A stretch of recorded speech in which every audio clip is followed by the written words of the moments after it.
Hi there, and thanks for watching this YouTube video on the DJI Mavic Pro, or in this case, it's the DJI Mavic Pro Platinum version.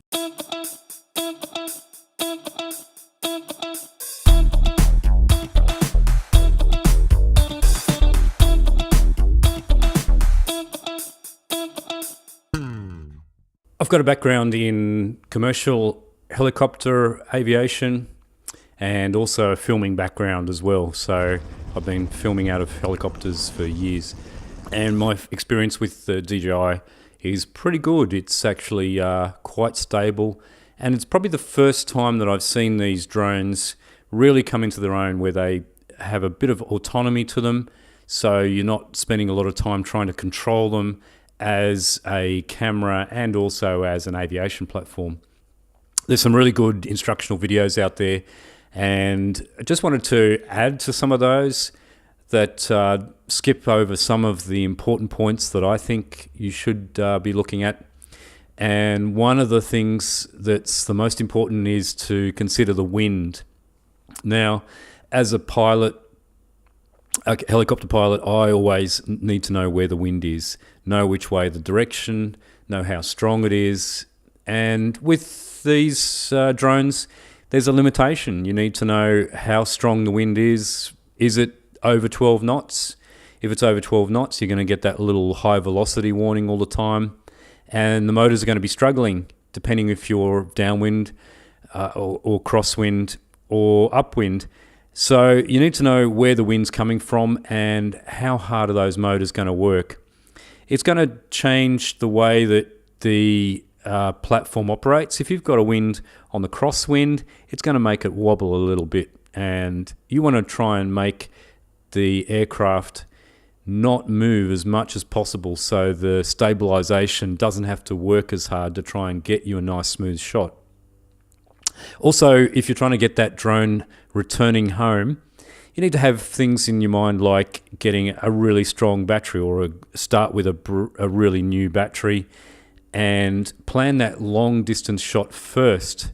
You don't want to be doing a whole lot of little shots, then think, oh, I want to zip up and go to the end of the limit, come back.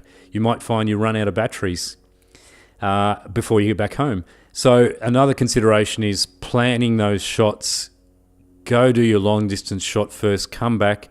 You might need to change batteries before you come and do some smaller shots. If you do find yourself in trouble, one of the things that you need to think about is maybe I need to put it into sport mode to get a bit more power to those motors. And that will also reduce the time that you have on your battery, because when you increase it to sports mode, it will chew through the batteries a little bit faster. And you also have to pre-plan that too, because you have to flick sports mode in the menu before you can flick it on the side of the controller. So just a few considerations. The worst thing would be is if you've zipped out too far, you pop it up to return home, it's experiencing a lot heavier winds when you've popped it up and you can't get it back. Or worse, it lands on somebody's head. That would be the worst thing. So you want to try and avoid a lot of those situations. Even before you start doing that, think about that situation. Say, okay, if I put it out to the end of the limit, if it has to land between me and that limit, what is down there? Are there people down there? So you might want to think about your return home path. If you're not using that as a shooting return home, maybe just go way past any potential hazards of people. Even though you're nice and high and way into the you're legal in terms of your height, you might just think that, okay, if something drastically happens, it's not just going to suddenly descend and then hit a crowd of people. So yeah, plan those shots. Now, if you're in North America, you've probably flicked your drone to the NTSC setting. If you're in Europe or Australia, you're probably on the PAL setting. One of the other things you need to think about is the frequency setting. And I've seen a lot of videos just skip over that. Now, with the frequency setting, it's either 50 or 60 hertz. If you're in North America, generally it's 60 hertz. If you're in the PAL countries, it's 50 hertz. And that relates to the frequency of the power where you are. And why is that important? Well, if you've got a nice wide shot and you've got some street lights in shot, if you've set your camera to the NTSC or the 60 hertz system and you're in a PAL country, you might see a little bit of flicker, or vice versa if you've done the opposite as well. So you might not have that as your primary light source, but you might just have little street lights in a nice shot, but you'll see them flicker and it'll become annoying in the actual frame of the shot. So just a note, how to get rid of that is to just simply go into the menu and flick over to the frequency of the power of the country that you're in. Now, sometimes that can also change if you're in an area that's using generators. The power might not be exactly 50 or 60 hertz, so you might see a bit of flickering. You can sometimes get rid of that with the shutter, but that's no guarantee. But with most power systems these days with inverters, there's usually pretty strict frequency limits, and they will be within those 50 or 60 hertz. So just another consideration. If you do a little test is probably the best way. See that it's on 50 hertz, flick it over to 60 or vice versa. Now the white balance, I've seen people talk about using auto white balance. Now I would suggest to steer well clear of this. What can happen is if you're panning around a scene, your white balance may change just from literally one frame to another. And you don't want that. It'll just make it worse in grading.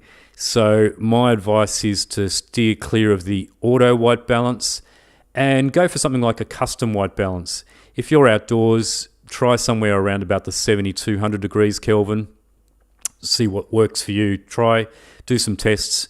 But what it means is that at least you've got a set value for your white balance, and it makes it a lot easier to grade. You're not grading every single change in color in certain sizes of scenes. Same thing with the focus. I would always use manual focus.